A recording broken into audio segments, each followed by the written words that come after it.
The What to Read Next podcast helps you build a TBR of future favorite books. In each episode, Lori and Maine interviews authors and book influencers to recommend books they loved for you to pick up today. If you're an avid reader, always looking for your next great read, then the show's for you. Hi, Izzy. Welcome to What to Read Next podcast. Hi. So happy to have you here. Tell us what you've been up to. I'm so excited to be here. Mostly I've been putting together this challenge, which is what we were talking about when you invited me to come on, called Read What You Own. Because I personally, like every other reader, I feel like is overwhelmed with how many books I've purchased since especially since 2020. Mm-hmm. Like it kind of increased exponentially in 2020. And I realized that I was not reading the books I owned and instead was circulating 5 books in and out of KU and reading the same ones and keeping 15 checked out that I've had for months at a time. Or, oh, I got this on sale. It just came out. And then it's 2 years later and I still haven't read it. Things like that. So I've been working on making that challenge and getting all that stuff together. And it just finally kicked off here at the beginning of January, where basically the challenge is for 3 months to focus on reading books you already own in your Kindle, physical, Audible, Libro FM, wherever your books are, library, or the library holds you already have checked out even. Because I have that problem too, that deliver later is a dangerous thing sometimes when I'm like, I don't want to read this right now, but maybe in 7 days I do. Where I just keep, again, cycling the same books through and not actually getting to the ones that I'm like, I really want to read this. And then reading the shiny thing over there on the other side, Yeah. But yeah, I've been doing that a lot lately, just kind of gathering all my data for it and embarrassing myself publicly for the world.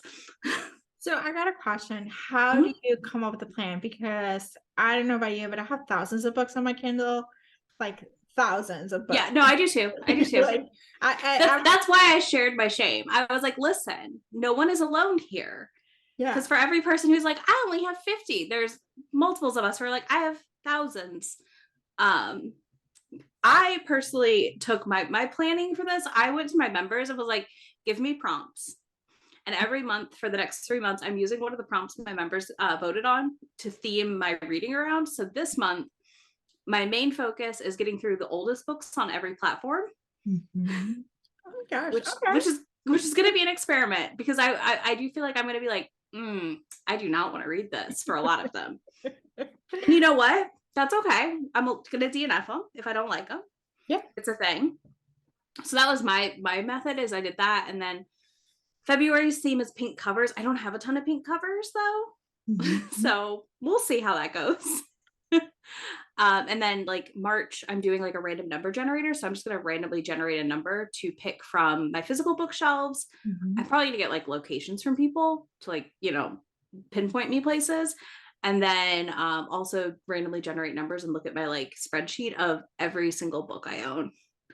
Wait. And pick from there. How did you come up with the spreadsheets for a single book that you own? And now my question is Kindle Books. That's what I'm curious for.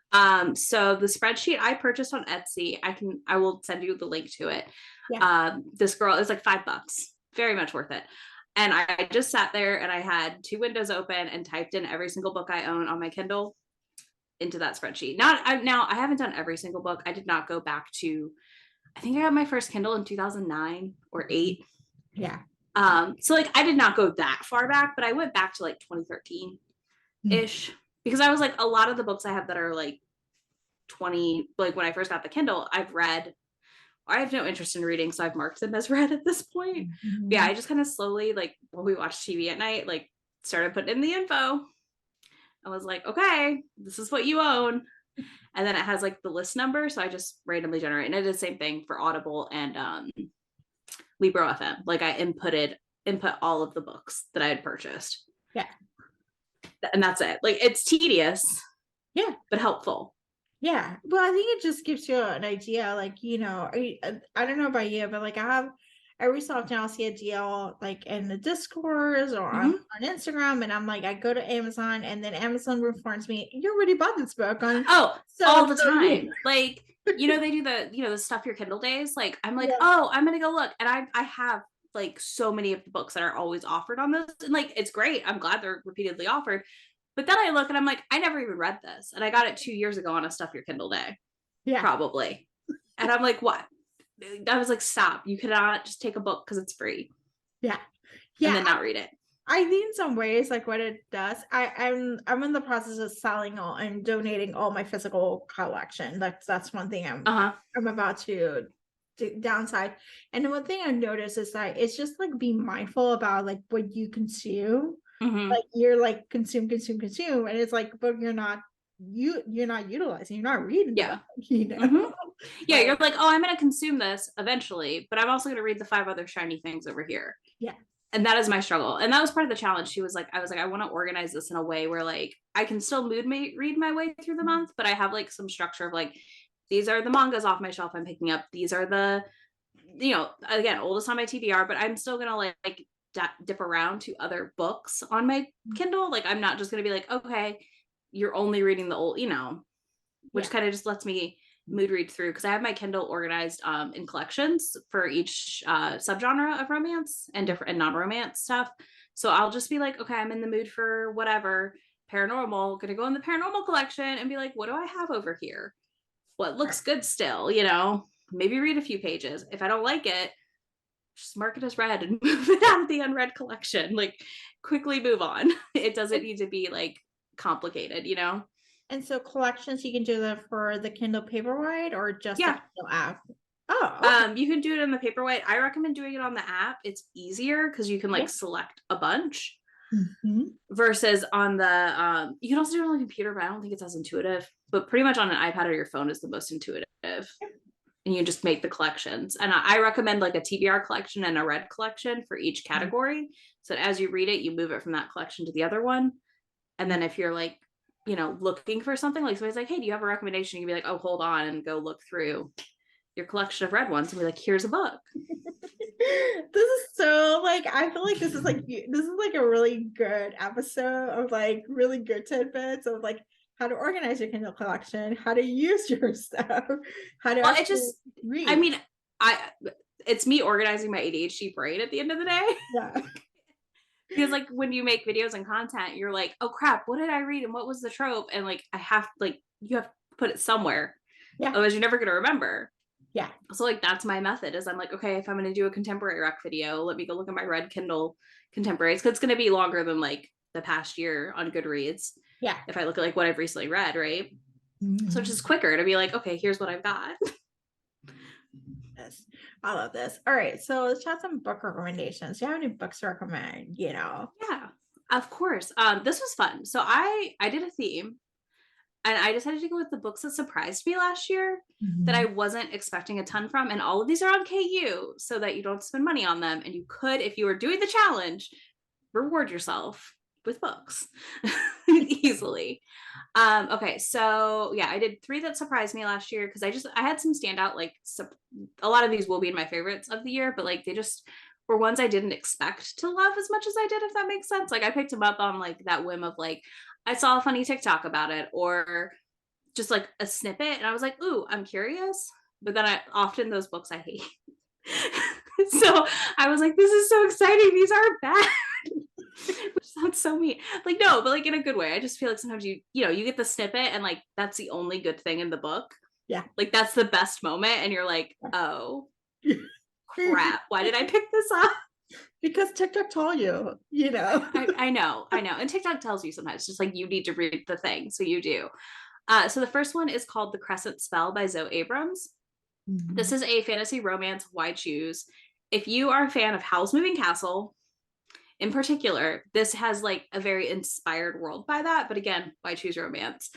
So there's 3 different heroes, and we follow a girl's journey as she finds out she has magic powers and has to like kind of go on the run with these guys in this house that moves around, and also learn about like the magical world that's been like kept out of the city she comes from. So she like leaves that and is like learning a lot of things that were kind of just kept from them where they live. Like magic's not as much of a thing as it is like outside the bubble of their city. So they go on the run, and there's like a lot of intrigue, political intrigue-y stuff where like the queen wants her, and like they trap her and she has to go through trials. And we ended the book with her finishing her trials, and I'm like dying for the sequel. But it was one of those things where I was like, I'm a big fan of Howl's Moving Castle and all the Studio Ghibli movies. So I was like, this is either going to be amazing or I'm going to be angry. And I left it just like, this was so fun. And it gave me everything I wanted from like that fantasy romance that isn't just like fairies.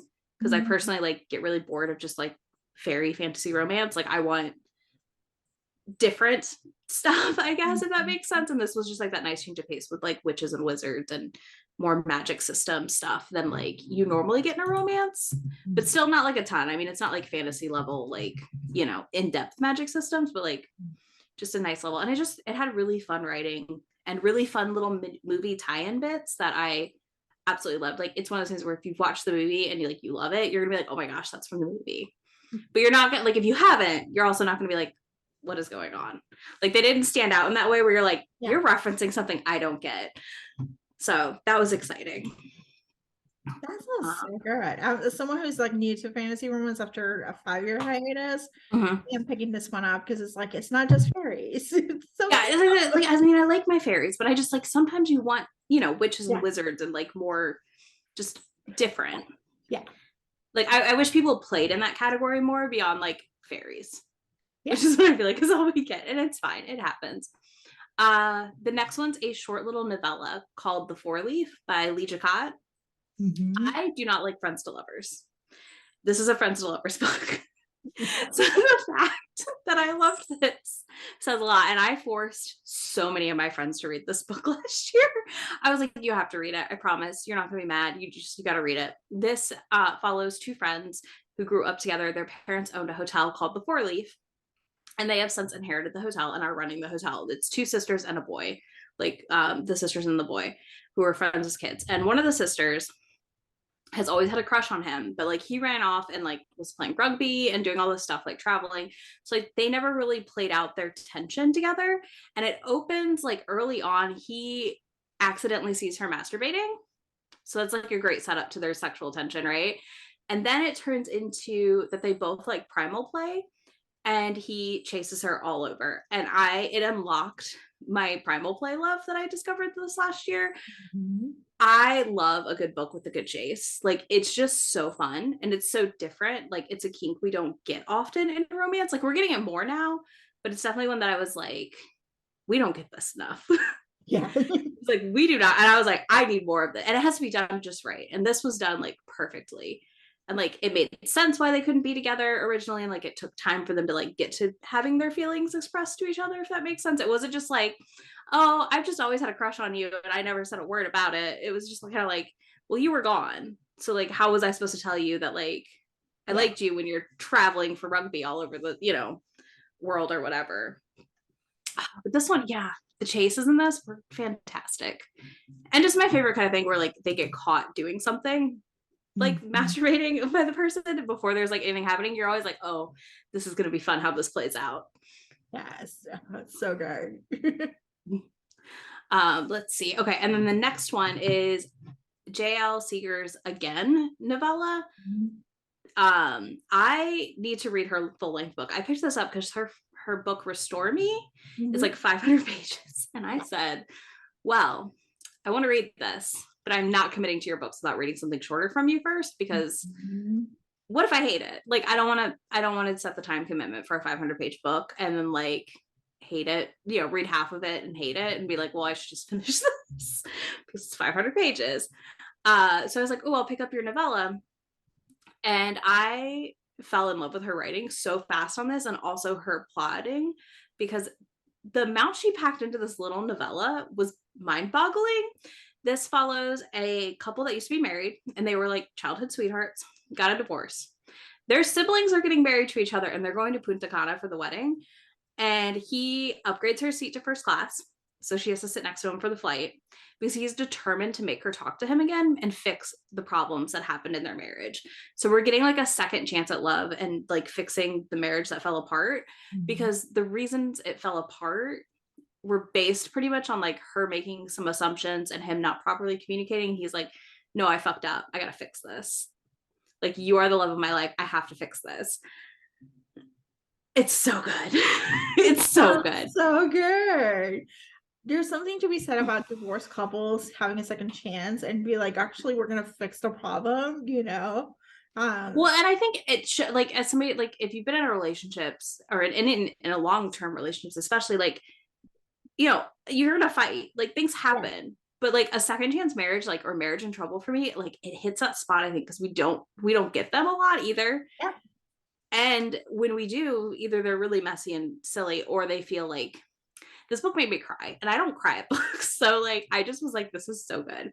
Big content warning though for infertility discussions. Yeah. And that was part of their marriage issues. And I think her other book also has infertility in it. So just like know that going in, if that's one of your like nopes or hard to handle things. Cause it's, I get it. That's a hard topic. And I was just like, it was done so well though. I cried and I was like, I love this book. So I cannot wait to read her other book probably next month.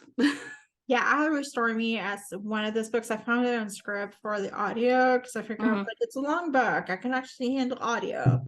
And so, but I think the other part is intimidated. It's a 15 to 16 hour audio. And I'm like, can we spend 16 hours with this book? But now you're telling me that she does get some good plotting. I think so. I mean, I know Brie loved it from In Love and Words also. Yeah.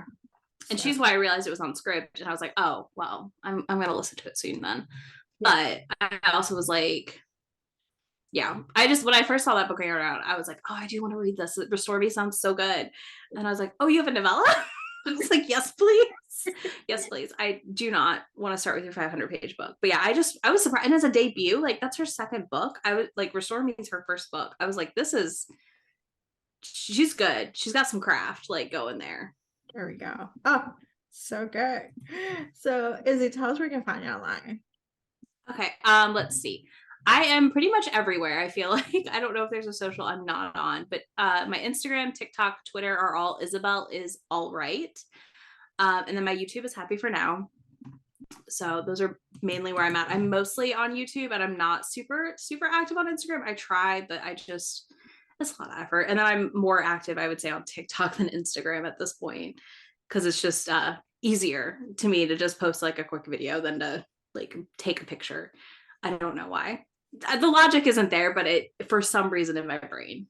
It is okay. So tell us about your channel. Like what kind of content can we find your channel? So I talk mostly about romance books pretty extensively, but I do also read other genres. And I also read a lot of manga, and I love talking about the manga I read and stuff and sharing that with people and helping people like explore that format of reading. Cause like I do think it's it's coming back big right now on BookTube, but for the last 2 years, it's been something that I've just absolutely loved falling back into after like leaving it when I was no longer a teen with my parents able to buy it all for me because it can be expensive. But yeah, I talk a lot about romance. I would say I lean heavy on like monsters, paranormal, and other things. I don't read a ton of historicals or any of that, like more contemporary stuff. And I'm trying to read more historicals this year. We'll see how that goes because I just burned out on them like in 2020, big time. So I've just like not really touched them, but I read pretty widely and across the board. I love my Kindle Unlimited books also. Definitely a big source of my reading, but less so this year for 3 months at least, because we've got to get through the books I own. You gotta get through the books you own. You have 20 Kindle Unlimited books in your queue, so I'm assuming you're a full queue. So there's 20 of them. I know. That's the thing. And it's always a full queue. I feel like, again, I feel like I swap the same 5 spots out and the 15 to bottom. There's a method to my madness for my KU is that I have different wish lists and I have like different wish lists for KU books, so then I can actually go back to reference them. And then my only problem is like I'm afraid of if I don't read them, they might just leave KU. I have the same fear. I like check the thing out. I check them out then, and I'm like, okay, I can't return it until I read it because if this leaves, I'm gonna be really sad. Yeah, it happened to me. Icebreaker was like a big hit, like a big hit, book talk like a few months ago, and so I borrowed it, and then I was like, it left KU because it got bought by Simon & Schuster, and I was like, oh my gosh, I was like, I got the audio, and I was like, let me just see it, and I went to see the book, and the book went from $3.99 to $9.99, which I think it's highway robbery. That is wild. Yes, I think it's like it's I have strong feelings about this whole pricing. I don't. Do you feel like they really did that much to it either to then re-release it probably and up the price? No, they just produced the audio. That's what they did, which is like another way. And then That's income stream, wild. they did not edit because I ended up reading it because I ended up finding out that I was like, I went to my Kindle and lo and behold, it was still in KU. And I was like, oh, I still have it. So I read the book and the book is okay. You know, it has its problems, has its issues, but they didn't do editing. They didn't do, like the whole developing of the book. They just like bought the rights and then they just like up the price. No, and that's annoying because like Source, or no, not Source, Bloom Books Yeah. has been buying. Don't ask me why my brain keeps wanting to make them Source Books. And I'm like, it is not Source Books. Source Books owns Bloom Books, so it's. I know, and I'm like, I know it's like not the same, but whatever. They've been keeping everything in KU that they're picking up. Yes, because but I actually saw one author talk about they may keep the rights. So Source Books or Bloom Books is owning the print rights, and so they're distributing to different places. And then the author can keep the rights for ebooks. And so if they keep the rights, they might just keep it on KU. I think I like that part of what Bloom Books is doing a lot. I think it's smart. And I'm surprised. That's where people are finding the books. People are finding the books through KU. They're not finding them like because they're paid like $9.99 on a book. Yeah, I know. Like, no, thank you. The thing is it's $9.99, and then it'll drop at some point to $3.99 again or $2.99 to buy. Yeah. So it's like, why would you spend that much? There's no point. Yeah. So, but that's Kindle life right now. I know. I know you have to like jump on things if you feel like they're going to be popular because it might not be there in a month. Yeah. So, well, thank you, Izzy, for being on the show. Yes, absolutely. If you enjoyed this podcast, feel free to share with friends, subscribe, rate, and review the show. This is the easiest way to support the podcast. For a list of books mentioned and other romance recommendations, please visit whattoreadnextblog.com. Did you know you can purchase audiobooks directly from your favorite local bookstore? With Libro.fm, you can pick up more than 250,000 audiobooks, including bestsellers and recommendations from real booksellers. You'll get the same audiobooks at the same price as the largest audiobook company, you know the name, but you'll be part of a different story, one that supports your local community. If you're new to audiobooks, there's a perfect way to squeeze into more reading into your busy life. Listen with the free Libro.fm app while you do your chores, walk your dog, relax at home. The What to Read Next podcast has a special offer for our listeners. Get 2 audiobooks on Libro.fm for the price of 1 with your first month of membership. Use code What to Read Next. This offer is only valid for new members in Canada and the US. Thank you so much for listening and have a great day.